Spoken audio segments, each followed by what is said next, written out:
नमस्कार दोस्तों। आज का टॉपिक है एजुकेशनल रिसर्च, यानी इसे हिंदी में कहते हैं शैक्षिक अनुसंधान।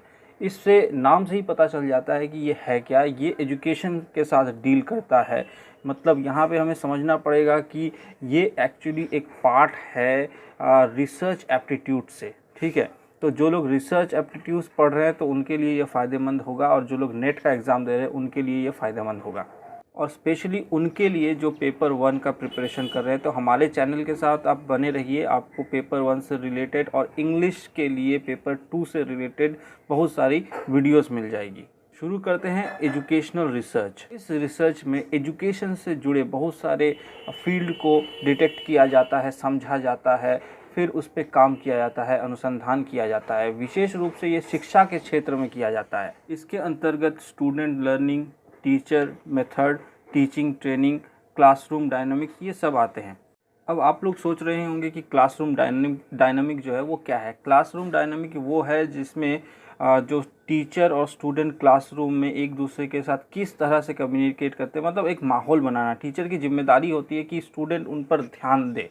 ठीक है, हर एक स्टूडेंट, वो चाहे लास्ट बेंच पे रहे चाहे फर्स्ट बेंच पे रहे, हर एक को एक नज़रिए से देखना, वो एक माहौल बना देना कि वो सच में वो उसे मज़े से पढ़ाना। ये होता है क्लासरूम डायनामिक। नेक्स्ट पॉइंट है, ये हमेशा सिस्टमेटिक होना चाहिए, साथ ही साथ रिगर्स भी होना चाहिए। मतलब बहुत ही ध्यान देके करना पड़ेगा। इस रिसर्च के दौरान आपको बहुत सारी वैरायटी और डिसिप्लिन पे समझना पड़ेगा। मतलब एक सब्जेक्ट पे नहीं, बहुत सारी विषय को लेके समझना पड़ेगा। जैसे साइकोलॉजी हो और फिलोसॉफी हो, एंथ्रोपोलॉजी हो, ये सारे को इकट्ठा करके आपको करना है। अगर आप एक विषय पे, एक डिसिप्लिन पे अगर ज़्यादा गौर करेंगे तो वो लिमिटेड रह जाएगा। इसीलिए आपको बहुत सारी चीज़ों को लेके करना पड़ेगा। अब आते हैं इसके कैरेक्टरिस्टिक्स पे। कैरेक्टरिस्टिक क्या है? Educational research attempt to solve a problem, मतलब प्रॉब्लम सॉल्व करना है। नेक्स्ट है, आपको हर तरह का डेटा कलेक्ट करना है, वो चाहे सेकेंडरी डेटा हो चाहे प्राइमरी डेटा हो।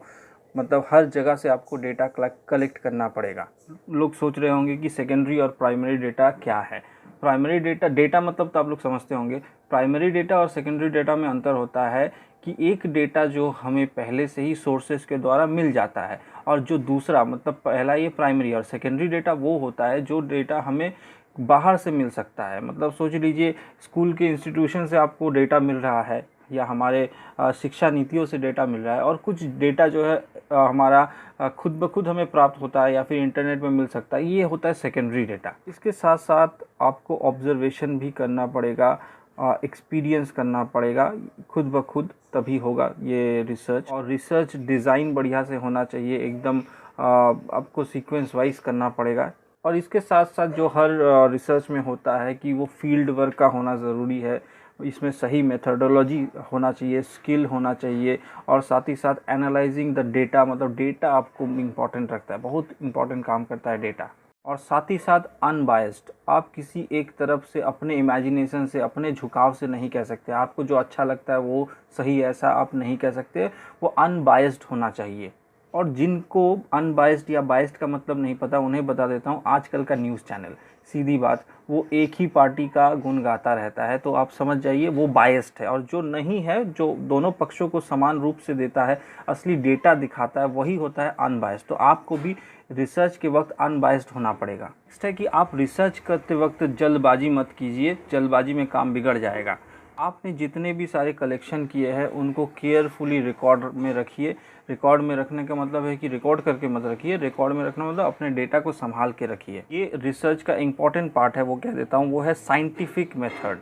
ठीक है, साइंटिफिक होना चाहिए, रैशनल होना चाहिए। आते हैं रिसर्च के फील्ड में। ये किस फील्ड में रिसर्च होता है? पहले होता है जो गरीब वर्ग के बालक बालिकाएं हैं, मतलब बच्चे हैं, उनको सही रूप से शिक्षा मिल रहा है या नहीं, इसकी खोज करना। उसके बाद है कि इंटरडिसिप्लिनरी रिसर्च होना चाहिए। उसके बाद है प्रतिभाओं की खोज एवं उनके विकास से संबंधित समस्या, इनको जानना। मतलब जो बहुत ही टैलेंटेड बच्चे हैं उनको खोज कीजिए और उनके विकास के बारे में सोचिए। जैसे हमारे यहाँ पे बहुत सारे ऐसे बच्चे होते हैं जो पढ़ने लिखने में बहुत आगे रहते हैं, तो उनको ढूंढिए ताकि उनको सही समय पे सही मौका मिल सके। ऐसा नहीं कि गरीबी के कारण उन्हें पढ़ाया ना जा सके आगे और वो लोग फिर बिगड़ जाए या फिर वो आगे ज़िंदगी में ना बढ़ पाए। तो नेक्स्ट क्या होगा कि 14 साल के जो बच्चे हैं, 14 साल से कम उम्र के जितने भी बच्चे, उन्हें निःशुल्क शिक्षा दी जाए, मतलब फ्री की शिक्षा। और ये हमारे संविधान के 45 आर्टिकल में भी लिखा है, मतलब आर्टिकल नंबर 45 या अनुच्छेद 45 में प्रावधान दिया हुआ है इस संबंध में कि 14 साल से कम उम्र के बच्चों को फ्री में एजुकेशन दिया जाएगा। नेक्स्ट आते हैं कि अनुसूचित जाति और जनजाति के बालक जो हैं या फिर बालिकाएं जो हैं, मतलब SC ST कैंडिडेट जो हैं, उन्हें भी हम फ्री में शिक्षा देंगे। तो ये सब आते हैं इसके फील्ड में। आपको इसमें चेक करना पड़ेगा कि ये सब ठीक ठाक है या नहीं। इन सब के अलावा भी आपको कुछ मूलभूत चीज़ों पे बहुत ध्यान देना पड़ेगा। वो है कि शिक्षा सबको मिल रहा है या नहीं, पाठ्यक्रम ठीक रूप से सुचारू रूप से चल रहा है या नहीं, या फिर वो अपडेट हो रहा है कि नहीं, और प्रशासन कितना उसे मदद कर रहा है, अध्यापक किस स्थिति में है, उन्हें नैतिक शिक्षा प्राप्त हो रही है या नहीं, उन्हें शिक्षा एवं राजनीति के बारे में ज्ञान है या नहीं, अर्थशास्त्र के बारे में, ये सब कुछ आपको डिटेल में देना पड़ेगा।